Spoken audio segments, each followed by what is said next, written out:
Brayden Burries, what were we even worried about in the first place?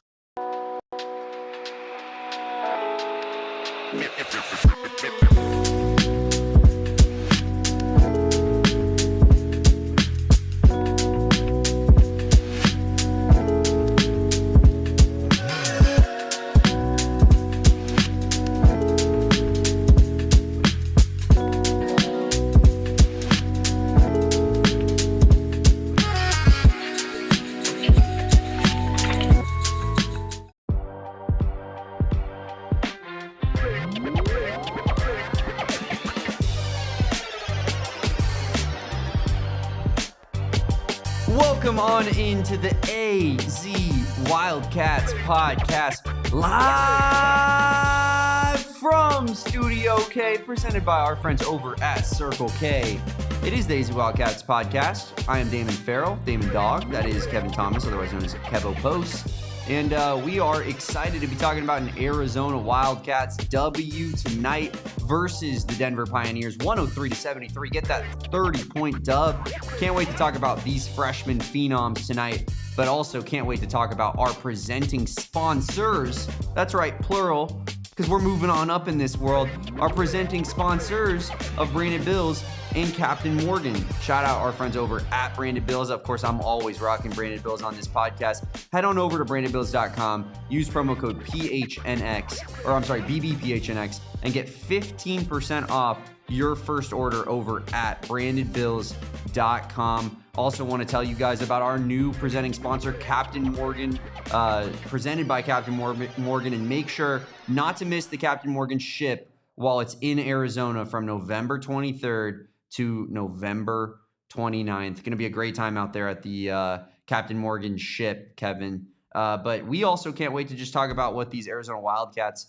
have gotten done to start this season. It's a late one tonight, obviously. Shout out all the people in the chat that are sticking it out with us and rocking with us on a late episode. But yeah, another good W. And it just feels good to, see an easy one go through the net, right?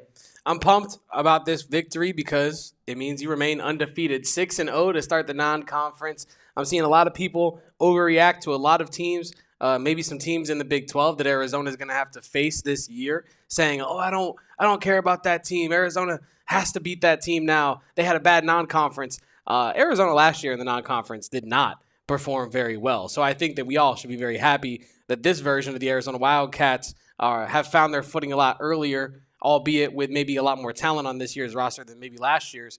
But they have their footing. They're 6-0. You've learned a lot of lessons along this 6 games, and you've not yet been punished for those lessons. Tonight was not a game where you were ever going to be punished by the Denver Pioneers, even though they do have some talent over there. They can really shoot the ball. Their offense is quite efficient, but they're not on the level of the Arizona Wildcats, and that was proven tonight throughout the entirety of the game, but especially in the first half of the first half, where you and I were standing around like, are the fans ever going to get to sit down? Because it didn't look like Denver was going to score for the whole first half to start this game. And then obviously they did have a bit of a positive regression towards the mean there.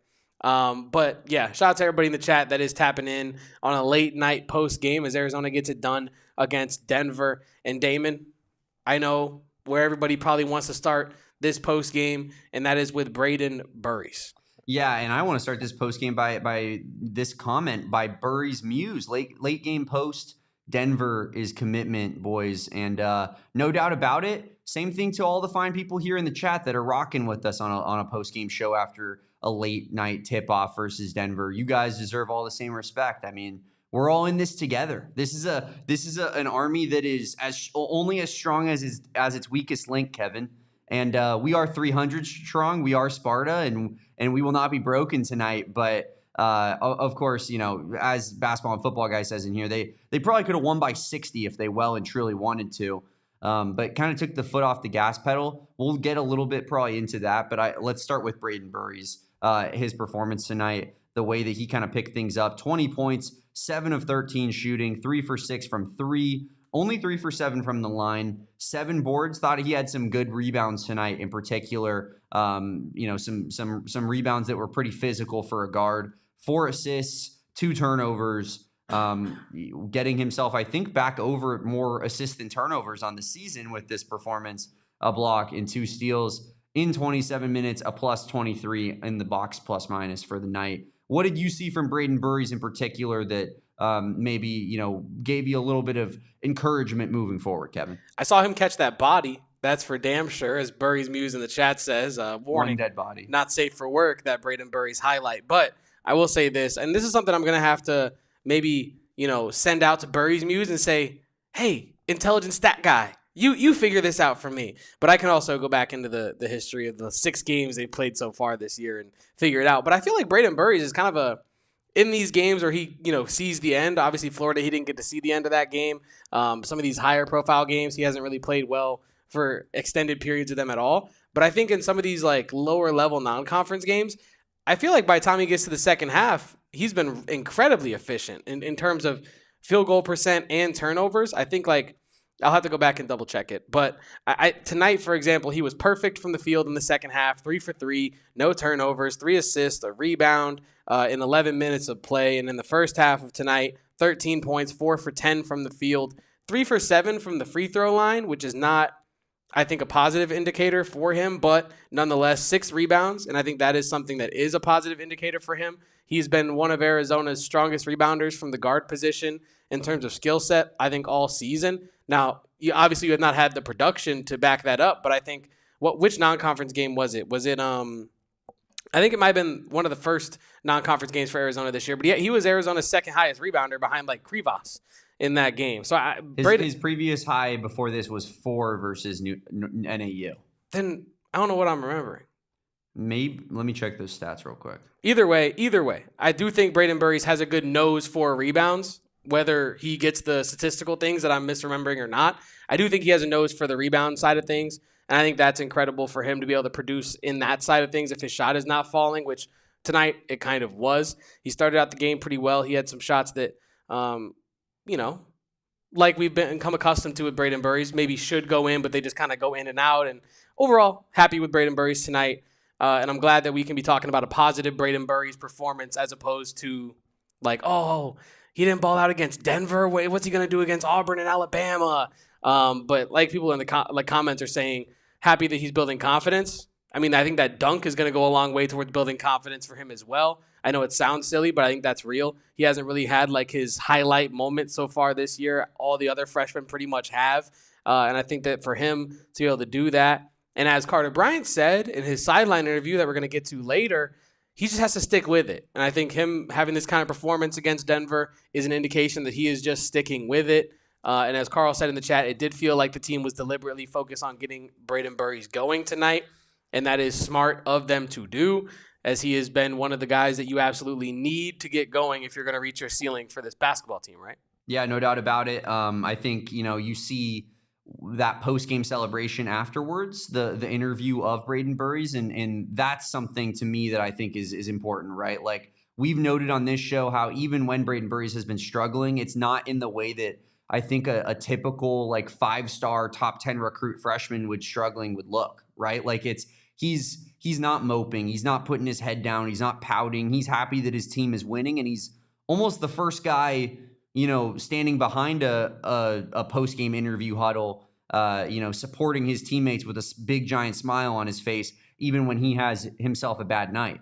And I think it's so indicative of Brayden Burries, the teammate, and the just kind of the personality that he has on this team. Why Tommy Lloyd is so invested into guys like that. I feel like U of A is picky. We're picky with the players that we could bring in, and the Koa Peats, the Brayden Burries, these are not guys that are.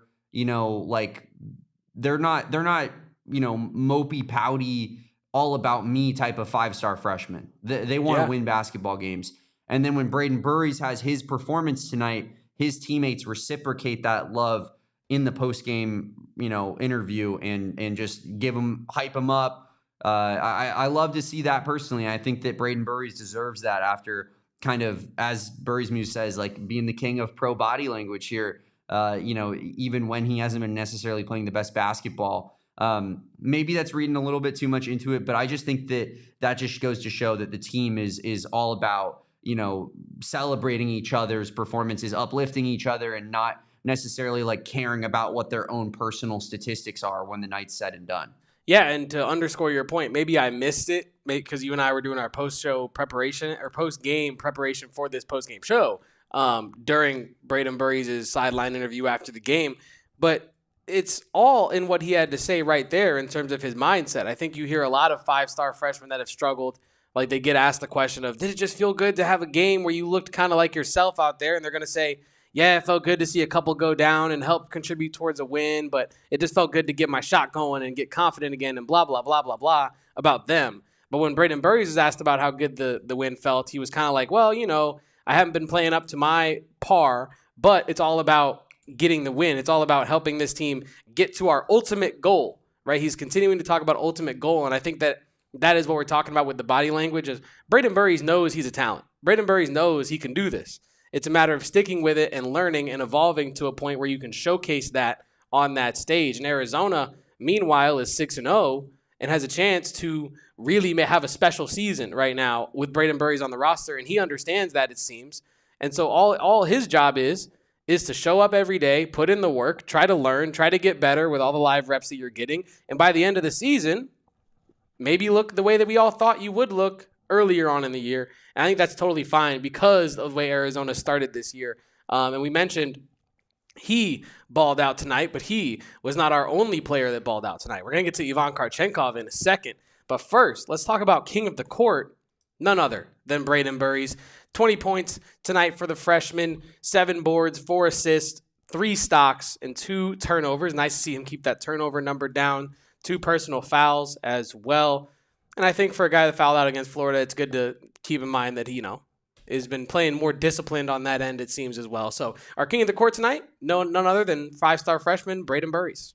I thought he was very active, especially early on the defensive end as well, when the team was kind of putting a ton of ball pressure on early in the game and getting out to that huge lead against Denver. When, as you said, we didn't even know if people in McKale were going to get to sit down for the entire damn game. How does that work, by the way, at halftime?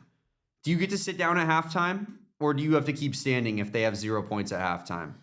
Maybe you got to go stand at the concourse, get some nachos or something. I think you got to keep standing the entire time. Like we got to hold strong. No? Yeah, I mean, the game's not being contested, though. I think legally you could probably get through a loophole of there is no game being contested during halftime. Yeah, but it just feels like you're playing with God at that point. Like we don't need to test them. We're trying to keep a shutout going here, a big goose egg on the scoreboard. Hey, I love it. Yeah, I mean, I thought that he was really good. Forcing some of that ball pressure early. Picked up a couple of steals, matched his own turnovers with steals. I think that could be something that we could monitor with Brayden Burries. Like, is he also forcing the turnovers that he is, sometimes creating because he is a freshman that is frankly just going to have a few turnovers with as much as he's going to have the ball in his hands this season. So yeah, all in all, good game from Brayden Burries. Love to see a little bit of growth and improvement from that guy. And, let's keep building on that momentum. And hopefully, you can provide a little bit of a scoring punch against the Auburns and the Alabamas of the world and not just against the Denvers and the Norfolk States. But I think that this was an encouraging performance from Burries. He got our King of A Mountain or King of the Court for a reason. King of the A Mountain is a football thing. But he got King of the Court for a reason. Yeah. And shout out Burries Muse and his GOAT. Yeah, shout out to Burries Muse, doing great work on Twitter, as always, covering not only just Brayden Burries, by the dip, but also Arizona Wildcats basketball. And we talked about Ivan Kharchenkov as well. And I feel like we've been very complimentary to what Ivan Kharchenkov has brought to this basketball team so far in his first year of collegiate hoops. But I think the stats make it harder for us to really back that up, right, Damon? Because this has kind of surprised me. I was doing some game note searching ahead of this game, and did you know, coming into this one, Ivan Kharchenkov was 1 for 11 in his last 4 games. So pretty much 1 for 11 since Florida, practically. And then tonight, he goes 9 for 12. And we have Brayden Burries and Ivan Kharchenkov side by side here. Because I felt like these were 2 freshmen that are immensely talented. They have been playing, I feel like, for the most part, pretty well, all things considered. But the production has not been there.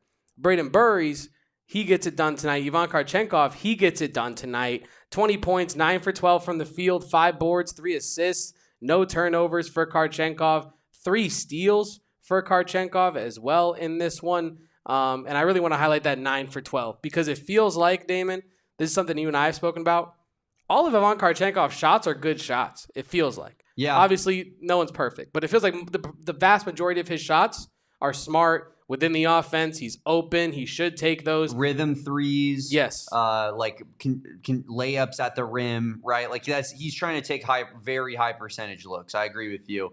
And I want to highlight the McKale Madness podcast, Kevin, because you left the little McKale Madness logo on that graphic instead of switching it out. A little Easter egg. Perfect time to promote. When is McKale Madness this week? McKale Madness is tomorrow night at 7 p.m. 7 p.m. Corey Williams and Saul Bookman breaking out Arizona versus Denver, probably previewing Norfolk State a little bit as much as they can. But they're probably going to talk about Alabama and Auburn a little bit in that mix. So make sure to check out McKale Madness tomorrow at 7 p.m. Left a little Easter egg for us there. No doubt about it. A great little free promo for our guys, Corey and Saul, over at McKale Madness. Make sure that you guys are tuning in for some in-depth basketball analysis. But yeah, I mean, I thought, Kharchenkov showed out as well. And as you stated to me, Kevin, like he had been struggling shooting from the field. What was it that he was like 1 for 11 coming into this one in his last 12 shots? Yeah, like his streak going into this game. Yeah, I mean, listen, you love to see it from a Kharchenkov standpoint. Gets to see some go through the basket. I just feel like this is a guy who maybe he was just pressing a little bit, right? Like this is a big change of pace in terms of the game. In a weird way, the European game, I feel like at the level he played it can prepare you so well for this style of basketball, but it also is so different that you're probably going to need a little bit of grace period, right? And so I think Kharchenkov, like we have yet to see what that ceiling truly looks like really at all. But he's almost the wild card. We've talked about it, going into this season. Like I think his output, depending on how good he is, can really change, kind of the ceiling for Arizona. And obviously we're the number 2 team in the country. The ceiling's pretty damn high already, right? Like you're already a national championship contender, but imagine if you start getting Burries and Kharchenkov and Aristode playing at a level that is consistently impacting winning basketball games. Now we're talking about a team that is like well and truly special. A team that, as we talked about, like with Carter Bryant maybe coming back, like could have been, number 1 team in the country good. Now, if our Kharchenkov and Aristode can kind of put that Carter Bryant production on the table for Arizona, there's no telling really what the ceiling is, especially when you have a guy like Anthony Del Orso, who's also holding it down at that position. This team is just, on paper, it's so deep. They should be able to hurt you in so many ways. And it's good to see some of these freshmen getting going. Even Koa Peat had himself a pretty good game tonight. And, he was 6 for 10 shooting, 12 points, like 3 rebounds, nothing that crazy. But like, I'm pretty sure Koa Peat could go out there and beat Denver with me, Kevin, Eric Ruby, and Shane as his 4 around him and probably do it all by himself, right? Like if he wanted to, those guys were not stopping him. His numbers are not a product of him not having a good game. It's more of a product of him not needing to have a good game. Same with Jaden Bradley, 4 for 7, 9 points. Like the Arizona is doing it in a way where they don't need the guys who have been carrying them in these big games to go out there and have crazy performances. These are the type of games where I think you can work on stuff and have the Brayden Burries, the Ivan Kharchenkovs, the Dwayne Aristodes garner confidence and start kind of working on upticking what their level is, as you get into more important basketball games. Speaking of important basketball games, Damon, we do have known basketball scout Max in the chat updating us with the ASU Texas game. Mm-hmm. Texas currently up 2 shooting free throws against ASU, 17 minutes left in that one. For all our late night hoop head sickos. But no, I'm completely with you about the depth of this team. I know some people, maybe like Danny Hurley, think that Arizona's depth is not as great as some other programs in this country. But I think that if you really look at, like, in terms of, like, what is productive depth, you know what I mean? Like, you can be 9 guys deep on a college roster with about 3 guys that are actually really good. Mm-hmm. And some other guys that you think can play alongside those guys.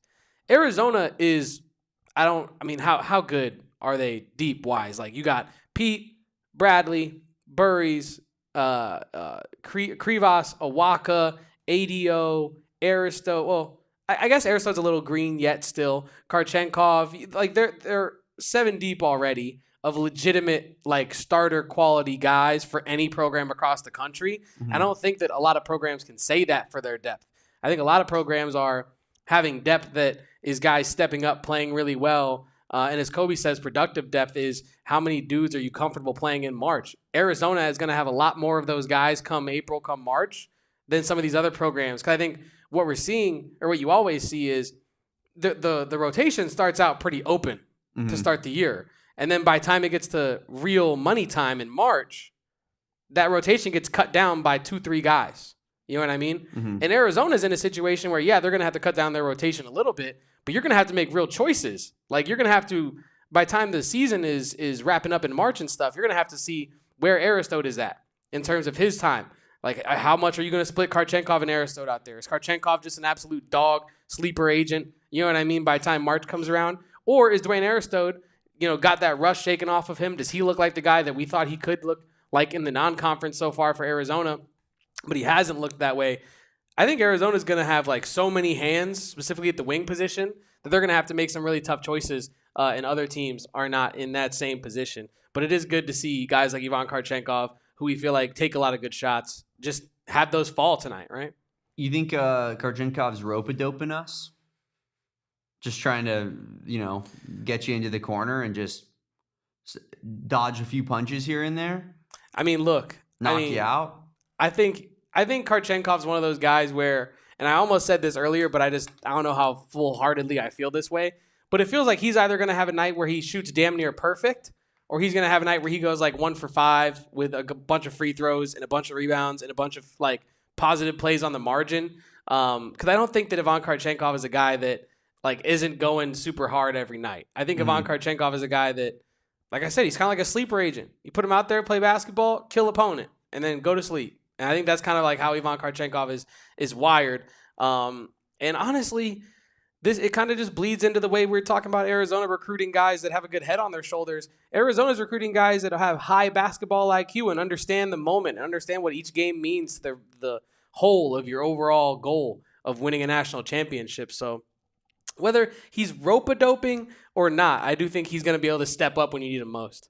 Yeah, it feels like he has more in the tank here for what he can provide Arizona. But what's weird is despite this number 2 ranking, despite playing so well in these games, it feels like a lot of these guys have a lot more that they can bring to the table. And I think that shows, just truly how high this Arizona team's ceiling is. We're going to talk a little bit more about that ceiling after this break here on the AZ Wildcats podcast. Drink your water, leave a like, don't go anywhere.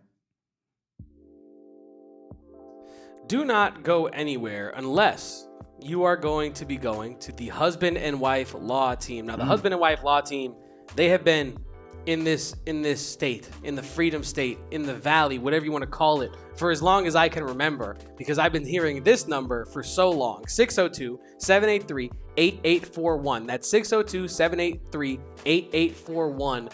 That's the number of the husband and wife law team, Mark and Alexis Breyer. They are experienced trial lawyers. You have access to them at any time. And oh yeah, they're part of the 1% of lawyers in the Arizona State Bar that have been certified and specialized in injury and wrongful death litigation. And their practice is 100% dedicated to injury and wrongful death. None of that other stuff. This is all about you, your serious injury, or your wrongful death situation that you are unfortunately involved in. Or if you just know someone that is unfortunately going through that, give them that number of 602-783-8841. And if you've had a serious injury, call that number to reach the husband and wife law team first. Or visit their website at the link in our show notes and tell them your good friends over at PHNX sent you. Shout out those people over at Husband and Wife Law Team, just doing great work here in the Valley, and just great, kind of people to have in the community as well with the type of work that they like to do here in the Valley. But I got to talk to you about our friends over at Arizona Lottery, another company that is very charitable, Arizona Lottery. And speaking of the money that they're going to be giving out this holiday season, $80 million in prizes will be handed out. Play their holiday tickets from Arizona Lottery with a chance to fill your stocking with cash. There's no better stocking stuffer. There's no better present than an Arizona Lottery scratcher that is, basically whatever price that you want to pay for it, right? If you want a little bit cheaper options, they have those. They also have the big hitters as well. different strokes for different folks. Pick whatever Arizona Lottery scratcher you want to check out and try to win holiday cash. Play and gift today over at Arizona Lottery. I also need to tell you guys about the Circle K Arizona Lottery combo free gas giveaway, Kevin. They're giving gas away for a year to two Players Club members will win gas for a year from Circle K. Damn. All it takes is 100 Players Club points. Let me explain how you can get those points. Need points to enter? Head on over to your local Circle K, pick up a $10 Arizona Lottery ticket, then enter it into the Players Club at azplayersclub.com. That's azplayersclub.com to receive 10 points per dollar spent. That's why you only need that $10 ticket. Multiply it by 10. That's 100 points right there. Then redeem your points for an entry into the drawing. Make sure you enter by December 31st for your chance to win big.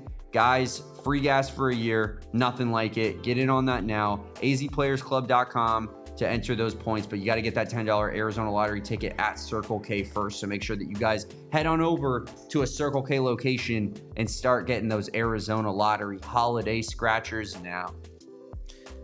That is crazy. Free gas for a year. Can you imagine? It's absolutely unbelievable. Could you actually imagine? No, I could not imagine. Hopefully. How much money is that saving you? Like, depends on what kind of car you got. I can't even think. If you got like one of those gas guzzling trucks, I mean, you're saving a pretty penny on some gas. But Damon, there was a comment by a friend of the program, friend of all of Arizona Burnerverse, Kobe. Of course. That was saying the king that the of big the ones, Burnerverse, I might argue. The king. The big ones are going to be Dwayne Aristode minutes and what the minute split is the front court is going to look like. I want Aristode to use his athleticism more. He can be a lot more than just a shooter. We can get a lot better. I'm not sure I can say that for teams like Purdue. And this is kind of where I wanted to talk about. We were kind of touching on it a little bit with guys that have a lot more in the tank to give. It feels like Dwayne Aristode is, if not one, he is number 2 on that list of guys that you look at and say, I feel like, obviously he's trying his hardest. Obviously he is giving his all to this team. But what you are saying is, I feel like in terms of production, there's a usage for him that maybe better fits his skill set. Because right now, we were talking to Shane of the ASU pod about this during the game as they were watching the Suns game, and he was like, "What's Aristode's like game really? Is his shot diet only going to be threes? Is he not going to shoot anything else but threes and play defense?" Well, actually, he was surprised that he shot a 3. Well, no, true, but like he was kind of just saying like, what is his game like? What is his game style really? And I think like in terms of what we've seen so far from him, it's been threes and defense, and that's been it from Dwayne Aristode. But I do think he offers you a lot more than just threes and defense, especially on nights like tonight against teams like Denver, where he was able to get a couple putbacks as well, put up 17 points, 5 rebounds, 4 of those rebounds being offensive, by the way, Damon. 4 of his 5 rebounds were offensive rebounds tonight. So I agree with Kobe. I think that Dwayne Aristode he has maybe the most room to grow from now until the end of the year of anybody outside of Brayden Burries, in my opinion, because of his frame, his athleticism, his overall IQ for the game. I think by the time, we're talking February, March, Dwayne Aristode could be a completely different player. But are you on the same page with that, Damon? / where are you at with Dwayne Aristode and him having more production to give? I mean, how could you not be on the same page with that? Anybody that says Dwayne Aristode is done. This is it. This is the ceiling. He can't get better. Like, what would we be talking about? Obviously he has a lot more to give to this team.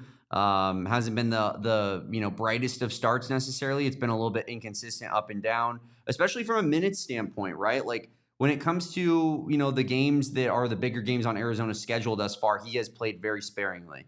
I think he's averaging about 7 minutes per game in the UCLA, UConn, Florida stretch of games that Arizona played. And in the other games, he's averaging like closer to like 25, 30. Because he's getting a lot of PT and run in these games versus Denver, which is exactly what you want to see, right? Like this is where the games where he should have usage, the games where he should be trying to create off the dribble, the games where he should be just rhythm catching and shooting every time that he gets the ball on the perimeter, right? Because we want him to find that shot. We want him to gain some confidence in what he's doing, especially offensively, because I think we all believe in his defensive capabilities, even if maybe it's not going to be perfect, right away. Like I think that's going to come with time and reps. The offense is a little bit more hot and cold, probably, right? And so in these games, it's good to see him get a lot of shots up. I know he scored a lot of garbage time buckets, but, who cares? The ball was going in the basket, and, he's seeing that and hopefully garnering some confidence in the process. So I think when it comes to all three of the freshmen that have somewhat struggled, Kharchenkov, Burries, and Aristode, you could expect more from every single one of them. And the fact that Arizona's 5-0, number 2 in the country, and those three guys haven't all been that, not just consistent, but really good. Yeah. There are games, Kharchenkov was really good night 1 against Florida, and then he struggled kind of, Yeah. Burries has had, the Utah Tech game and this game, but he hasn't been good in the big games. And Aristode is, he went off against, what was that terrible team he played? Was it Embry? Or yeah. No, I think it might have been Northern Arizona where he hit the 6 threes. Yeah, it was NAU. Yeah. So it's cool. That's awesome. But they haven't done it in the games that you would be super impressed by. They haven't done the Koa Peat 30-point performance versus Florida. Not that should be the expectation, but I think that there's still a lot more that these guys can provide for this team. But you're still seeing the other guys step up and provide in the process. Let's go ahead and do our Desert Financial Credit Union by the numbers, Kevin, and look at this game tonight from a numeric standpoint. Arizona wins 103-73 against Denver. Kind of cool colors for Denver. Can I say that? I kind of like I kind of like that vibe. It's like a way better ASU. See, that part I'll agree with, but I do think that the hue of the gold is a little bit underwhelming for me, to be honest with you. I think it matches well with the maroon. It matches really well. I like the uniqueness of it. I don't know. It matches really well. I just think it's kind of like a vomit gold.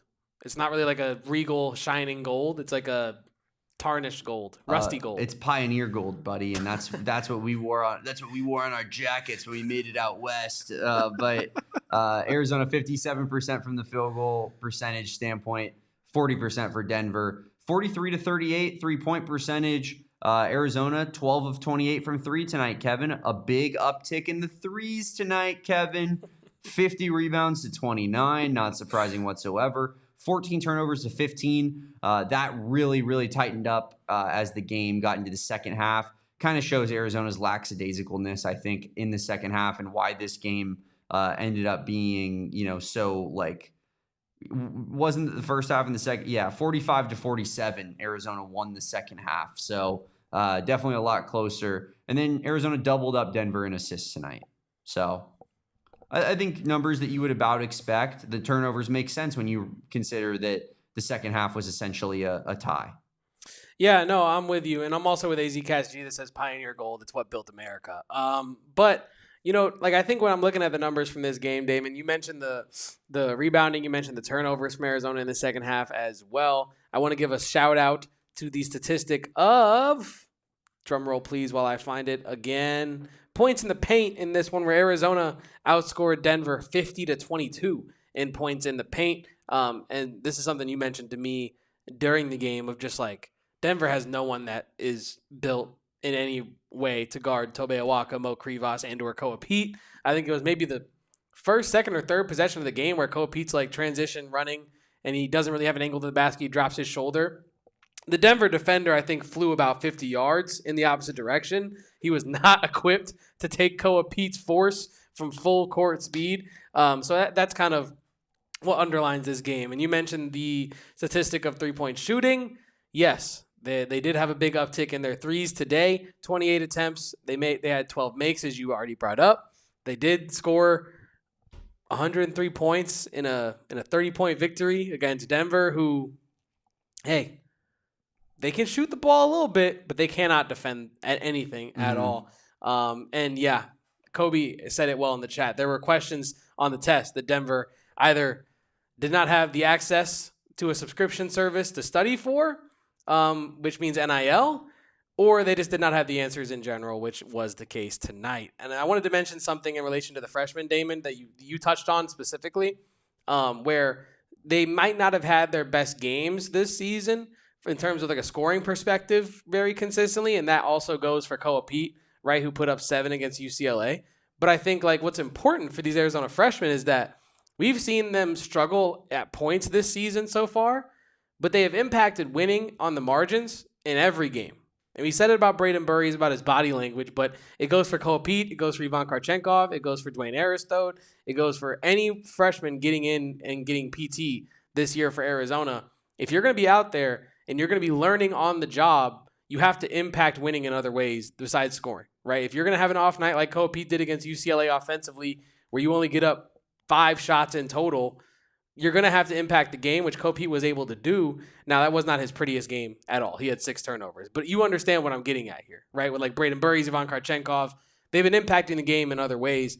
And I think that makes this year's team a little bit special, in my opinion, Damon, because you don't really see that from freshmen all the time, especially when it's such a big freshman group. I feel like they get kind of pigeonholed into, what's my job? I'm Brayden Burries. My job is volume scoring. I'm Koa Peat. My job is physicality on both ends and just being a monster. And if they're not able to implement that into the game, they kind of get taken out of it. And I think it's good to see them kind of impact winning in other ways than just scoring the ball. Sure thing about it. We're going to talk a little bit about Carter Bryant being at this game tonight and maybe round this one out with some Territorial Cup talk just to kind of get things rolling into Hate Week here on the AZ Wildcats podcast. We'll do that right after the break here on the AZ Wildcats pod. So good I had to say it twice, Kevin. I mean, you know that. You know it's so good you had to say it twice, just like Captain Morgan. Woo. Just like Captain Morgan. So good I had to say it twice. But, Damon, I might be celebrating tonight's victory responsibly with our friends over at Captain Morgan because Arizona Wildcats are 6-0. And I might make a little mixed drink with Captain Morgan and just sip it. Just kind of sip it, enjoy it over the course of a couple hours. Just really milk that Captain Morgan rum there a little bit. But if you do not want to miss this ship that is setting sail, that is Captain Morgan, dropping anchor on cities nationwide, November 26th is your chance. Captain Morgan iHub Tailgate Tour in Old Town Scottsdale. The ship will be parked at Wasted Grain, and there will be promos throughout various accounts in Old Town where they will be sampling Captain Morgan. You can get a little Captain Morgan sample at Social Tap, Gilligan's, Goodwin Tavern, Wasted Grain, Loco Patron, Rock Bar, Kill Clubs, DJs, and Barstool Sports as well. So don't miss your chance to see Captain Morgan, to see the Captain Morgan ship set sail for yourself, and follow them at Captain Morgan USA on Instagram to follow the journey. I might have to hit Shane Diefenbach and head up to Rock Bar with his buddy who's the bartender there who gives us free discounted drinks that also everybody in Phoenix seems to know. My roommate will be like, I know the bartender at Rock Bar. And I'm like, yeah, I do too. Apparently everybody knows him. Shout out Captain Morgan and the Captain Morgan ship that's going to be around. And shout out our friends over at Rally House, right? Rally House, they have the best collection of fan gear in the business. It's not even close. If you're an Arizona Wildcats fan looking for some stuff for the house, maybe some wall decorations, some new apparel, a new hat, a new t-shirt, you name it, I know Rally House has it. They even have lug nuts. There it is. And dog collars. That's a June Thomas original there. Arizona lug nuts on the Rally House website. But it's not just about the Arizona Wildcats. If you're looking for any other gear for any of your teams, they have it on their website at rallyhouse.com. But if you're going to be going to an Arizona location, be expecting Arizona teams in that building. Arizona, Diamondbacks, Suns, Cardinals, and of course, those other guys that we don't need to talk about. Every time you visit a Rally House, you're guaranteed to find something new, unique, and that matches your game day vibe. Check it out for yourself. View the online product assortment at www.rallyhouse.com or check out your local Rally House location. There are 3 here in Arizona, 1 in, I believe, in Mesa, 1 in Tempe at Tempe Marketplace, and 1 in Glendale out there by the Cardinal Stadium. So somewhere there's 1 central, 1 east, 1 west, something for everybody. Go check it out for yourself. The absolute best sports memorabilia collection in the game, Rally House. I for sure love me some Rally House. And Damon, before we get into Carter Bryant, before we get into your tweet heard round all of Utah, we got to talk about Tobe Awaka hitting that 3. Would you? My bad. Wait. When was that? What was that teased? Did I miss it? What happened? We got to do our love the play, Kevin. Oh, well, I was actually silly segueing. goose. Well, I was segueing into Love to Play, and I was saying going to say Tobe Awaka's 3. He's aura farming. You stole it from me. That's where I was going after the segment. See, I was lobbing this to you actually, because I was saying like we got to talk about the Tobe Awaka 3, and I have a feeling that it's going to pop up in our Arizona Lottery Love the Play of the Game segment. We already talked about Arizona Lottery. What a spin zone. I know that's real. That's not where you. It is real. It is genuinely real. We've never brought up the play that we're going to talk about in the play of the game before the play. We say the play of the game segment, Kevin.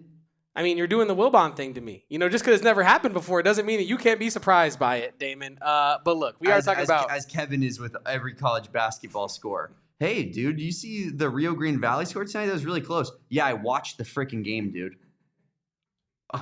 Kevin, I'm really sorry. I just wanted to talk college basketball with my friend. Hey, let me watch this other game I'm watching right now. You're interrupting my basketball time. You're distracting me. You're interrupting my basketball time. But Kevin does not love me distracting his college basketball watching. But, Kevin, what was your play of the game? Ooh. Sponsored by our friends over at Arizona Lottery. I have 2 in my mind. One of them is, I'll generalize it and say any bucket made by Dwayne Aristode in garbage time of this game against Denver. My actual individual play has to be the Brayden Burries dunk over 2 Denver Pioneers in the paint. His first real highlight play of the year, like his true stamp it. That's going to go in his Brayden Burries highlight tape from freshman year at Arizona. Yeah. That dunk was absolutely incredible. And dare I say, the best dunk Bryce James has seen since Koa Peat's dunk against Alex Condon? Yeah, definitely. Definitely, you'd have to say that. Man, obviously mine was going to be the Tobe Awaka Aura Farm 3. Tobe Awaka, now, I mean, what is he shooting on this? Does he have another attempt on the year yet? Please let me say that he's shooting 100% from deep. He must be shooting 100%. That's all I care about at this moment in time. He must be shooting 100%. Yep, he's shooting 100% from deep. Tobe Awaka, my sharpshooting king. 100% on the season. Literally, you guys got to guard him out there because he has the range. He doesn't miss. But let me think of something else that I love to see tonight. There was a play from Anthony Del Orso where he kind of dribbled it in the lane and then did like kind of a reach around bounce pass to, I believe, Ivan Kharchenkov for like a really easy layup. I'll go ahead and just say that honorable mention. I like seeing that Delhi, obviously I felt like last year, like there was some playmaking chops on Delhi in terms of his passing ability, but it just didn't feel like he could put the ball on the floor. And now it feels like he can kind of dribble a little bit in the lane. He can dribble through contact, and now he can showcase that passing ability a little bit more, and it makes him just a way more complete player. Dog, Anthony Del Orso had 7 assists tonight. That's pretty crazy. It is pretty crazy. Because I was going to say, I feel like he had a couple really nice ones in the lane, like you said. The one I was thinking of was a different example of where he kind of drove, got cut off, said, oh, I have big 7'2" Mo Rivas standing 3 feet from me in the paint. Lob it up to him. He catches it, comes down, goes up with a big, tough bucket. 7 assists to me is completely an emphatic emphasis on. I guess that's a double positive, but it's emphasis on everything we've been talking about with ADO expanding his game. The 3 from Tobe Awaka is kind of an emphasis on what we've been talking about with Tobe Awaka in terms of expanding his offensive game. Now he's not going to be shooting 3s all the time, but he always tells us that he's going to start shooting 3s, right? Like anytime we talk to Tobe Awaka, he starts saying like, in terms of what are some ways you can get better at basketball and really hone your game, he starts saying expanding my offense. Shoot. I can shoot a little bit in practice, but it's about doing it in the game. And I think you kind of look at him and you say, okay, crazy man. You can shoot in practice the same way that everyone is shooting in practice and everyone is making everything in practice. Dwight Howard making 3s in practice. Correct. And then you see him do that and you're like, you know what? I think Tobe can do this. I really think Tobe can do this. And no, people that are going to be in our comments, I'm not out here advocating for Tobe Awaka to shoot 5 3s a game for Arizona. But what I am saying is that, hey, when you see him knock one down, maybe this guy is not falling. Maybe this is more regular than we think. Because credit to Tobe Awaka for working on his game and getting to a point where he can actually get out there, knock that shot down. Same thing with ADO, working on his game where he can get out there, go get 7 assists. Go get 7 assists in a game. I'm with it. I'm all about this. Arizona, mean, rank us number 1, man. What are we doing? Beating Denver by 30? That's it. That's it. That means everything. It does. That's the most impressive win in the country this year, as far as I'm concerned. But yeah, I think if Tobe could just hit like that shot, like when he's wide open, that could be like a solid little thing for Arizona, because we've seen Tobe at the top of the key take dudes off the dribble. Big men that are slower than him. Yeah. Like if there's a big kind of oaf big man guarding him, and they kind of have to respect that shot a little bit more and guard him up, I feel like he can take advantage of blowing straight past him, you know? Yeah. Maybe that just allows a little bit of an extra element for Tobe Awaka's game. I mean, look, I'm not looking for him to take a bunch of threes, as Kobe says, but if he's gonna be left wide open, kind of like how the dude on UConn was being left open by Arizona, and then he nailed a couple threes in that game, right? Like Ryba? Yeah.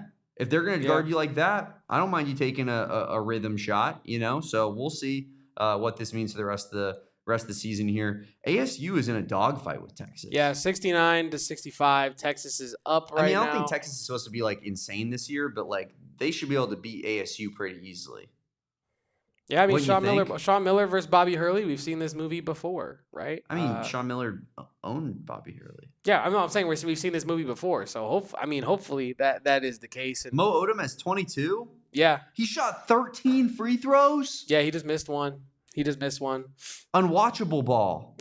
Pig Johnson's coming off the bench. Yeah, he's got 16 though. Damn. All right, well, interesting little game there that we got in the Maui Invitational. We'll see if Texas can pull that one off.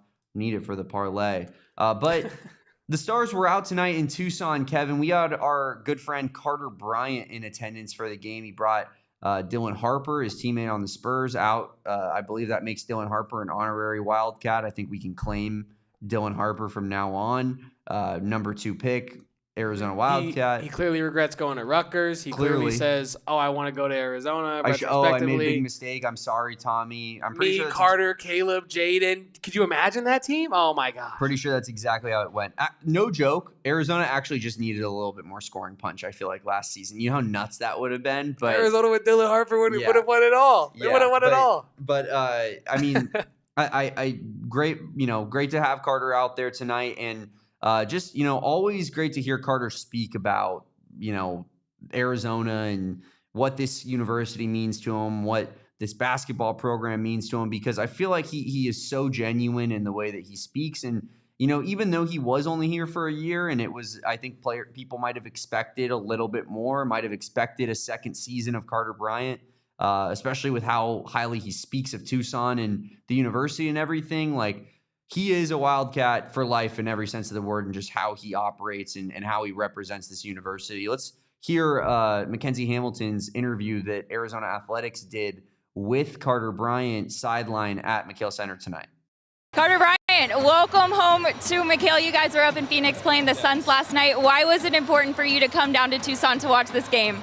Because it's home. I think for me it's just surreal to be back here. I mean, the fans and everybody that has been a part of this university have done nothing but show me love and just made sure I'm doing the best I possibly can, whether it was while I was at Arizona or now. So I'm so grateful, and I just had to make sure I could get down to a game. I love asking all of our Wildcats this question. Have you had your welcome to the NBA moment yet? I mean, I don't know if I've had one, but I mean, seeing Steph Curry play live for the first time and him having those back-to-back 40-point games was ridiculous. He's a hell of a player. Well, this Arizona team is chock full of some talented freshmen. That was just you last season. When you reflect on your year with Arizona, all the lessons you learned, is there a message, any words of encouragement you want to pass on to them? I would just say stick with it. It's a long season. I mean, there's going to be so many ups and downs. I know all these guys work their tails off, so I'm sure these guys are going to be nothing short of amazing. It took me a long time to get my footing last year, but once I did, I feel like I kind of took off. But Coach Lloyd and the rest of the staff do a great job of just constantly breathing positive energy and life into those guys, so they'll be just fine. It's great having you back here tonight. Thank you, Carter. Thank you. It's good to have Carter Bryant talking about, I think, something that he experienced a little bit last year, not being, at his absolute best from the night one, right? Like, not everybody's Koa Peat. Not everybody's going to drop 30 on the Natty Champs in the first game of the season. some players are going to need to round into form a little bit more. And Carter Bryant was clearly like a blue chip elite prospect. There's a reason he was a lottery pick after a one and done season in which he was the 7th man on a team. And now, he's speaking to Brayden Burries, Ivan Kharchenkov, Dwayne Aristode, and how those guys can, not be finished products, obviously, this short into a season. Like, we can expect more from them later on. Carter Bryant, I had the pleasure of watching him last night. Suns took on the Spurs. Suns got the W. They did not get the W tonight, though. But Carter Bryant, in that game, had just 5 points. He shot 1 for 3 from 3. I did post that 1-3 and called him a sniper, to which some NBA fans were like, he went 1 for 3 from the field, and he's shooting this on the year. I don't care. Carter Bryant is awesome. That is our sweet, sweet guy. That is our Claro listener. That is our reader in pregame. Our meditator pregame. We love Carter Bryant. I will not accept any Carter Bryant slander on this here podcast or on any social media channels. But there were a couple things, Damon, and that you pointed them out very wisely there that I wanted to kind of get to of, Carter Bryant's able to talk to these players now. Carter Bryant is able to talk to them from a place of experience. Like, I think even if you're going into the draft experience and maybe he talks to a Brayden Burries or a Koa Peat, on some very casual type timing preseason of like, yeah, it was great last year. Tommy's a great coach. You're going to love it. But now he's in the NBA. Now he has a little bit of experience. He can really come back and say, this experience helped me prepare for the NBA this way.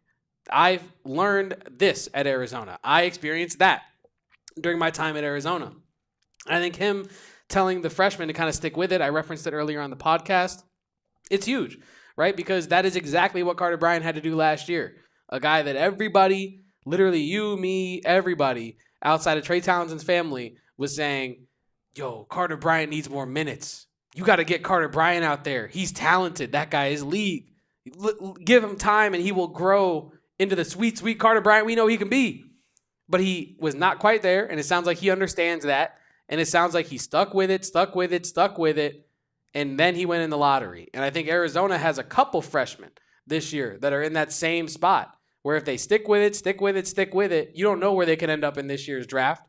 It kind of goes to a lot of people on this team. Mo Krivas included in that, right? Because you and I, hand up, well, I guess I'll throw myself under the bus here more so than you, but some people, Kevin Thomas included, have said, Mo Krivas, that is not an NBA guy. Well, NBA scouts might disagree. And if Mo Krivas continues to just chop wood and continues to just stick with it, he's going to end up in the league, and I'm going to end up incorrect. And so I do love what Carter Bryant had to say about that. I want to throw back to you, Damon, by asking this. He called it home. That's a Cali kid, if I'm not mistaken, Carter Bryant. So for him to come to Tucson. I thought it was a dump. For him to come to Tucson and say, this is home. Wait. I was told it was a dump. Well, and yeah. So on Saturday, when I'm out at Casino del Sol Stadium, Kevin, the home, and the lights, the heavens are shining on a mountain. Not even joking. It's overcast outside, but there's like sun shining straight on a mountain. It's 65 degrees. There's clouds in the sky. You couldn't ask for a nicer day. And, you just, all you got to hear about is, well, it's a dump. And of course, give it back to Mexico. Yeah. I don't know what else to say. Yeah. Does Carter Bryant know that it's, does Carter Bryant know about the Gadsden Purchase in 1958 or 1858, Kevin? Because I'm pretty sure he wouldn't be calling it home if he did. Man, it's Thanksgiving time when you start talking about the Gadsden Purchase. 100%. And that's, I don't know if you knew this, ASU fans their comedy is very highbrow. Very highbrow. Yeah. When all of them are making the Tucson, Mexico jokes, they are 99% of them are making Gadsden Purchase jokes and not racial tropes towards an entire country of people that don't look like you. But listen. People that actually spend time in Tucson do consider it home. Pretty much universally. Yeah. Pretty much anyone that has spent their college tenure there is like, man, I love that place. A lot of people say, I wish that I could get a job there, right? And then that's a concept that is just mind-blowing. Well, you can't. Okay? A lot of people can't get jobs where they want to, right? Like, you got to move for work sometimes. Yeah, literally. Everybody, Carter Bryant is home. The people that genuinely spend time there come away from their time there saying, that's a place I appreciate, a community that I love. And Carter is no different than that. So shout out to Carter for being, a good steward of this university and, someone that is proud to be, that was proud to be in Tucson, proud to be a Wildcat. I know that that's someone that is easy to fight for from our standpoint, Yeah, and then 2 more things before we get on up Same out Roberto. of here. Same hospital. There it is. Loot is my daddy in the chat says, do y'all know why Arizona is not playing in the Players Era tournament? Don't think they can play next year either because of Maui. And I don't know the exact answer to that, but I will say Arizona, I think, is probably looking at that saying we don't really need any more away from home, like non-conference quad 1 or quad 2 games because you have so many already on the schedule. Why not just get some easy work at home against Norfolk and Denver, for example, and Abilene, and shout out to Bethune-Cookman, and not have to go travel for these tournament games when you already traveled to LA, you already traveled to Vegas, you already traveled to UConn, et cetera, et cetera. You also have a game coming up here in Phoenix against San Diego State very soon. So it's not like Arizona is needing another tournament this year, especially like you said, when they do have Maui coming up. And plus today, did you see, Damon, the lack of – people want to talk about Arizona football not having people show up for big moments? This is a once-a-year feast week basketball tournament, and it looked empty for most of the day. Empty, Damon, at the Players Era. So, honestly, I'm happy Arizona did not make it out there. Plus, some of those games were crazy endings. I just don't think that Arizona needed to add more crazy games to their non-conference schedule. They're playing enough ridiculous non-conference games that they don't need to join a tournament like that, right? Like they will be prepared for the conference schedule based off of playing UCLA, Florida, UConn, Alabama, Auburn. Like they have such a gauntlet that they don't need to join that tournament. But I do understand the concept of always wanting to be in the forefront and in the spotlight of things because I think Tommy Lloyd wants that. Yeah. I think that's why he scheduled this non-conference. So hopefully down the line, I think you'll see Arizona kind of in tournaments like that. But is what it is. No big deal. Devil's advocate to maybe wanting to be in a tournament, though, since we're on a Denver post game and we can have this kind of conversation, Damon. Mm-hmm. But maybe there's something to the idea of you have so many freshmen, you want them to compete in a tournament style setting where it's you either win or you're eliminated from this competition, or you go down to like a third place game or whatnot.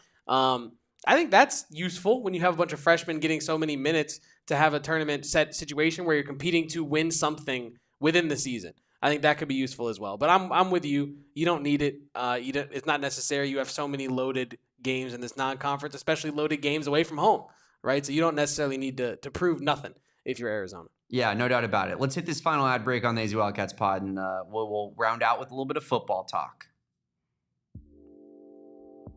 Football goes very well with our friends over at Pure Edibles. Now, if you're just trying to sit back, relax, and enjoy game day on Friday for the Territorial Cup, you can do that with our friends over at Pure Edibles, which was founded right here in the Freedom State of Arizona. So it's on brand with the Duel in the Desert. It is in the state. I'm sure their employees, some of them probably have a rooting interest in this game. You know what I mean? So make sure to support a local company, Pure Edibles. Their gummies are not covered in sugar like some of these other competitors or, other edible companies. And they're not just making edibles because they also do weed and, why not just make edibles, make more money? No. This is a full-fledged candy company offering all the fun stuff like CBN, CBG, CBD, and marijuana-derived THC in their gummies, their hard candies, their chews, and their kicks, which is kind of like Starburst. I'm kind of particular towards those. But like I said, make sure to go find yourself some Pure Edibles from one of the over 130 dispensaries across the Freedom State of Arizona that offer them. And if you're wondering what the vibes are that you can get into, they're clearly labeled on the tin. So just look on the outside of the tin there on the bottom left of your screen, and you'll see either like an uplift or an unwind to know exactly what you are getting into. So check out Pure Edibles from one of the over 130 dispensaries across Arizona. Also going to talk to you about America's Thirst Stop. That, of course, is Circle K. Let's go. If you are not an Inner Circle Rewards member yet, you are just leaving money on the table. It's so easy to download and get enrolled. All you got to do is use a phone number, plug in an email, and choose a password, and you are done. You download a free app. Takes 2 seconds. You plug in that phone number at the pump, and the savings are right in front of you. 25 cents off per gallon on your first 5 fill-ups, 3 cents off per gallon every time you fill up after that until you reach premium status, and you'll get 5 cents off per gallon. Other promotions that are Inner Circle member promotions only: 79-cent Polar Pops, 99-cent Frosters, 30 cents off per gallon when you buy 3 12 to 16 ounce Celsiuses. Celsius, we always struggle with that. And then you visit 5 times and save 30 cents per gallon. Minimum 5-gallon fill up on $5 merchandise purchase can be earned once in November and once in December. So all kinds of great deals going on for Inner Circle Rewards members. It's free, it's simple, and the savings are so easy. If you're an Arizona resident, you know there's a Circle K close to your work, close to your home, a stone's throw away, as I like to say, and it just makes too much sense for you to sign up for the Inner Circle Rewards membership program. So get in on that today with our friends at Circle K. Download that free app, join the Inner Circle. Terms and conditions apply. Participating locations, visit circlek.com for details. It is football time. It is hate week. It is rivalry week. If you are, I guess, one of the Big 12 programs that have a rivalry game this weekend, Damon. Stupid. It's not very many. But I understand that you have something that you would like to get off your chest. Well, honestly, you brought up the rivalry thing. I think that's kind of like a quick little thing to hit on here. I mean, I feel like there's so much more opportunity from a rivalry standpoint. Somebody brought up the narrative to me, Kevin, or the narrative that should be being pushed in the Big 12 this week, and that is a 10-1 Utah team playing a 10-1 BYU team in Provo. Winner makes the college football playoff, right? The Big 12 should be able to promote that and say, these two teams are awesome teams. The winner of this game is no doubt a college football playoff team, no matter what happens in the Big 12 championship game. And they lose that because those teams are not playing on rivalry week for no reason, right? You had Farmageddon in Ireland in week 0. You lose a rivalry ruined both programs. Yeah, ruined both programs in the process. Like I just think it's a little bit egregious. You can, in my opinion, like there are not as many natural rivalries, obviously, as the Holy War and as the Territorial Cup / Duel in the Desert, right? Like those are very clear. These teams hate each other. These teams are rivals. That's rivalry week. And the Big 12 kind of got ripped apart by Oklahoma, Texas leaving, and kind of what that fallout led to in a way, and the teams they've added. But I think that this works, Kevin. ASU, U of A. Okay. Iowa State, Kansas State. Yeah. BYU, Utah. Yeah. Baylor, TCU. With it. Tech, Oklahoma State. Okay. These are the ones that are a little bit worse. Tech, Oklahoma State, not that great, but I don't think Tech has no one considers Tech to be their biggest rival. Who would it be, like A&M or Texas? Not one school considers Tech to be their biggest rival. I'm not kidding. No, you're not wrong. I'm trying to think of it, and I can't. They would say Texas is the team they hate the most. But Texas hates probably 5 schools more than they hate Tech, you know? I think A&M is on there, but another team that hates Texas way more than they hate Texas Tech. Like, no school is a Texas Tech rival through and through. That's why I'm saying Oklahoma State doesn't really have a natural rival now that Oklahoma's gone. I think that's one that you could maybe start to cultivate a little bit. Those schools are 6 hours drive away. I mean, it's possible. It's not great, but it's possible. Then I think Colorado and Kansas, those two states border each other. Yeah. That makes sense. Big 12 border war. West Virginia, Cincinnati, pretty close to one another, driving distance. And then Houston and UCF, Orlando to Houston is not that far, both in the Southeast. I think that works from a rivalry standpoint, and you could do that every year and run it back every year. And I don't understand why it's not a thing, because I feel like it's just a big marketing promotional tool that you just missed out on in the Big 12. But one way in which the Big 12 will not be missing out on marketing its conference this year, Kevin, will be because they will have 2 playoff teams this year, hopefully. And that second playoff team will be the BYU Cougars. Now, after our game against BYU, in which Arizona definitely should have won in double overtime, we got screwed by the refs, screwed ourselves a little bit by not playing aggressive enough football, forgot that, they had all the momentum and didn't try to go for a field goal at the end of the game. Like, a lot of stuff happened, right? But ultimately, we lost the game. We probably should have won. And, I was upset about it. And in this take was rooted in a real take. Obviously, I was emotional about the loss, but I genuinely thought BYU was fraudulent, as did many people at that time. And so I decided to tweet this one. Calling my shot now. BYU is about to go 1-4 or 2-3 in their next 5 games. They beat Utah by a score. They beat Iowa State by a score. They got murdered by Texas Tech. They beat TCU by a lot in a game that was somehow shockingly close on the line. And then they beat Cincinnati pretty handily. All-time fraud alert in Provo. I forgot you said all-time fraud alert. Now, you were in your bag. This is classic Damon. It is classic Damon. I was in my bag when I wrote that. Now, here's what I'll say. This is not as fun if I can't then joke about it after the fact. BYU went 4-1 in those games. Now, you could make the argument that they should have lost to Utah and should have lost to Iowa State, and that I should have been right with that 2-3 record, but I wasn't.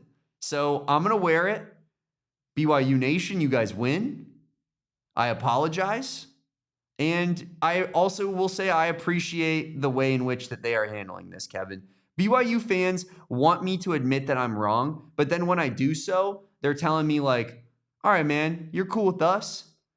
Now, if I wanted to say what ASU fans called me over the weekend with my tweet that told them, hey, guys, can we maybe come up with a little bit funnier jokes than give Tucson back to Mexico? I think I'd be canceled and probably be fired the next day by Espo, because those are things I'm not allowed to say on air.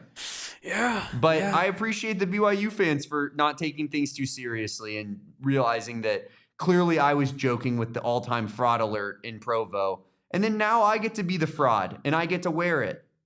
I can put my hand up. All-time fraud alert. I'm a humble. Provo. Hey, this is the most humble podcast at PHNX, Kevin. It is. I was wrong. BYU, congratulations. Thanks for repping this conference, honestly. I'm glad that we got 2 playoff teams in, or that we should. Yeah, me as well. Lost Highway, me and you are right there. It's me and you on this ship. The 2 of us. We held on until the last minute. We were the captain on the Titanic. And we were standing there just in the captain's room, just waiting for the water to break through and for things to end. But guess what? We went down with the ship, damn it. And that's all that matters. Damn it. Damn it, I wanted to win the damn game. Damn it. And on that note, Damon, I think that concludes our pod for tonight. It does. Well, how are we feeling about Territorial Cup week, Kevin? Feeling good. Feeling really good. Arizona stands a chance as the favorites on the road in this one to get it done. I expect them to do that. I don't know. You know me, Damon. I'm forcing hate in my heart. I don't really. It's rivalry week, and I'm just like, you know what I mean? But this year's a little bit different with how they've been talking to your boys all season long. My thing with it is I want Arizona to win the game so that we can be correct about the eye test and the brain test of what we've seen so far this year with both programs. But like, I don't know. People are really into the hate week. And I'm just like, I want to watch a good game on Friday, and I want my Cats to win, and I want them to get the Sun Devils up out of here, and I want them to bring them back to reality a little bit in terms of how far the difference is between these 2 programs. We had a year to remember, and you had a year to forget. That means these 2 programs separated forever. You guys suck. You play the easiest schedule in the country. We played a gauntlet like Mississippi State, who's 1-6 in the SEC, and Texas State, who has a losing record in the Sun Belt. Yeah. So I just hope Arizona puts the Sun Devils back into a place of reality where they understand that you can lose football games, and just because you had a good year last year, that does not mean that you're going to win everything the year after. You mentioned to me that Anthony Totri on their show today said something to the effect of like, he just doesn't want Arizona fans to then say like, we weren't supposed to be here. We weren't supposed to be ASU after saying that we should win this game. And I completely understand that. But in the same token, these people were calling us every name under the sun, the worst football program in America before the season. And we have a potential chance to go 9-3, have a better record than them. And are they going to come out and apologize for the things that they said all offseason long? Or are they going to sweep that under the rug and pretend like it never, ever happened? Pretend like it never happened. Levitt got injured. Tyson got injured. Like, I can put my hand up and say, if ASU wins this game, then I was wrong, because I think that U of A is the better team, and I think U of A needs to win this game because Jeff Sims plays quarterback for ASU. And we have Noah Fafita, who maybe should be the Big 12 Conference Player of the Year. right? Like that's where my mind goes to. Our defense is so good at forcing turnovers. How is Jeff Sims going to take care of the football against U of A? Yeah. No, and so if we lose, I'll wear it. ASU earned it. Kenny is a great coach, right? Like I think we have better talent, so I think it would take, their coaching staff outclassing our coaching staff. But I just want them to keep the same energy that they kept for us, because what they said about us was much worse than anything that we've said about them this entire season, Kevin. All we've said is that they have a great defense. They have a great coaching staff. They have, a really good run game, but their quarterback situation is just not as good as they think that it is. Yeah. And we've been treated like criminals for saying things like that. Whereas like they've said things like U of A would be lucky to win 4 games this year. We've won twice that many already. Yeah. So are you guys going to apologize? Because you're already wrong about Arizona, right? Like, so that's the part that I'm not going to be able to be a cordial winner about if we do win. It's like, how about all those takes from preseason? How about all those times that you just said that we're an incomparable football program to you guys? And you were light years ahead of us despite a winning streak of 1. Yeah. Kevin, a winning streak of 1. 1. Is what made these people start acting like that they were playing a different sport. It's wild, man. But I can't wait for this game. We are, in fact, favored. Check. Another one right for Damon on the season. No big deal. But got to take care of business here. We're going to spend the rest of the week previewing it. I guess I say the rest of the week. We don't have a show on Wednesday. We do have a show tomorrow, 2 p.m. Make sure that you guys are here for that one. We're going to try to get Justin Spears. We'll see if he's available, but we're going to preview football, ASU, U of A, Territorial Cup action all day tomorrow on the AZ Wildcats pod. Then on Thursday, of course, happy Thanksgiving to everybody. We'll be off again. And then on Friday, we'll be doing a pregame show 30 minutes prior to the opening kickoff of the Territorial Cup. And then post-game, after this game is over, hopefully talking about a W, because if not, things might get bad on this show, because I don't know if I want to do this podcast anymore. Kevin, I don't want to do this podcast anymore. I'm going to start throwing a temper tantrum on the show, but appreciate everybody for being here, hanging out with us. Also be on the lookout for some supplemental content. I know we won't be live on Wednesday and Thursday, but I think I'm going to try to record something with Anthony Totri on a Wednesday, talking about just kind of the stakes of this Territorial Cup and what it means for the rivalry, given how big of a game this is. Biggest game in a decade in this series. So we'll be doing some content, even if we won't be doing live podcasts. Be on the lookout for that. Please like this video, subscribe to the channel if you haven't done so already.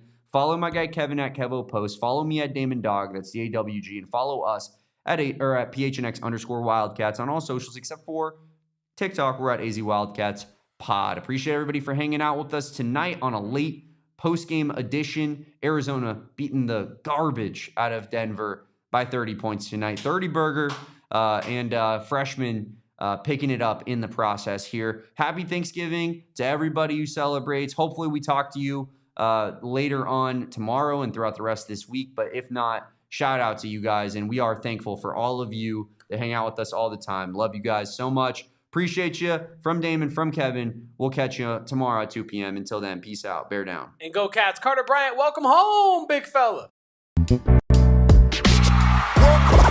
All city like